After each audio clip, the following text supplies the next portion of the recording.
Assalamualaikum warahmatullahi wabarakatuh. Para pemirsa jejak pencerah yang dirahmati Allah, kali ini kami akan membahas tentang kisah kaum Tsamud, Madain Soleh, dan Al-Ula, tempat yang sangat dilarang dan dihindari Nabi Muhammad SAW. Kaum Tsamud dan Nabi Soleh terjadi di lokasi bernama Lembah Hijr, yang kini berada di kawasan negara Arab Saudi. Lembah Hijr tersebut berada di dekat wilayah Al-Ula, Madinah kawasan Hijaz. Kaum Tsamud menyembah berhala layaknya kaum Ad yang hidup sebelumnya. Allah Subhanahu wa Ta'ala kemudian mengutus Nabi Soleh yang berasal dari kaum Tsamud untuk mengingatkan warganya. Kisah Nabi Soleh dan kaum Tsamud terdapat dalam Quran Surat Al-A'raf ayat 73. Dan kami telah mengutus kepada kaum Tsamud saudara mereka Soleh.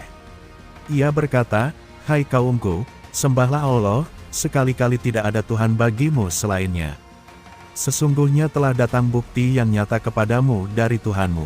Unta betina Allah ini menjadi tanda bagimu, maka biarkanlah dia makan di bumi Allah, dan janganlah kamu mengganggunya dengan gangguan apapun, yang karenanya kamu akan ditimpa siksaan yang pedih." Sayangnya, tidak semua warga kaum Tsamud mendengar dan melaksanakan ajaran yang dibawa Nabi Soleh. Kebanyakan justru menolak bahkan sepakat membunuh unta betina yang menjadi bukti kebesaran Allah Subhanahu wa Ta'ala. Orang yang ditugaskan membunuh unta betina adalah Kidar bin Salif bin Junda, seorang pria berkulit coklat tua dengan tubuh pendek. Dalam beberapa riwayat dikatakan Kidar membunuh unta tersebut bersama Masra bin Mahraj bin Mahya, serta 7 orang lainnya, tulis buku tersebut. Usai pembunuhan unta, Nabi Soleh memperingatkan kaumnya tentang azab Allah Subhanahu wa Ta'ala. Namun bukannya menyesal, mereka justru menantang azab untuk diturunkan secepatnya seperti tercantum dalam Quran Surat Al-A'raf ayat 77. Kemudian mereka sembeli unta betina itu, dan mereka berlaku angkuh terhadap perintah Tuhan. Dan mereka berkata, "Hai Soleh, datangkanlah apa yang kamu ancamkan itu kepada kami, jika betul, kamu termasuk orang-orang yang diutus Allah."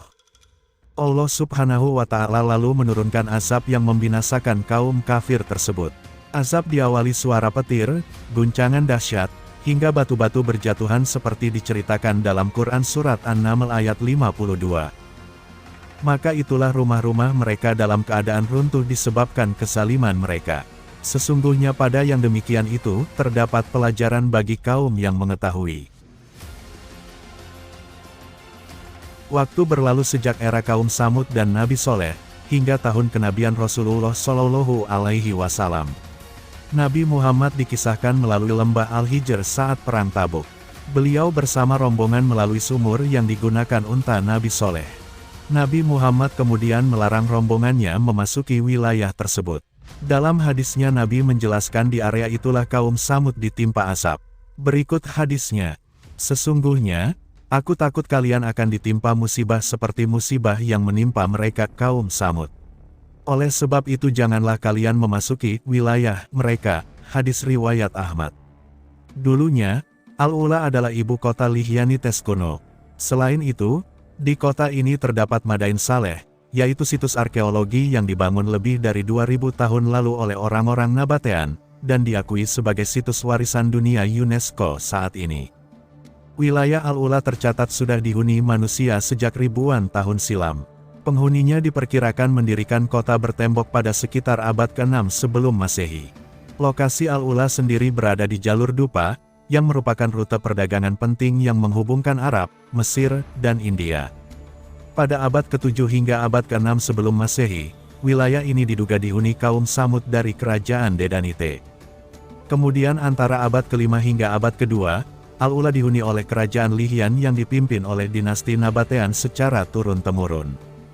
Dinasti Nabatean berkuasa hingga sekitar tahun 106, sampai ibu kota mereka, Petra, ditaklukkan oleh bangsa Romawi. Nabatean kemudian menjadikan Al-Hijr atau Madain Saleh sebagai ibu kota yang baru dan memahat kawasan pegunungan bebatuan ini sebagai rumah tinggal mereka, yang hingga saat ini bangunan tersebut masih ada.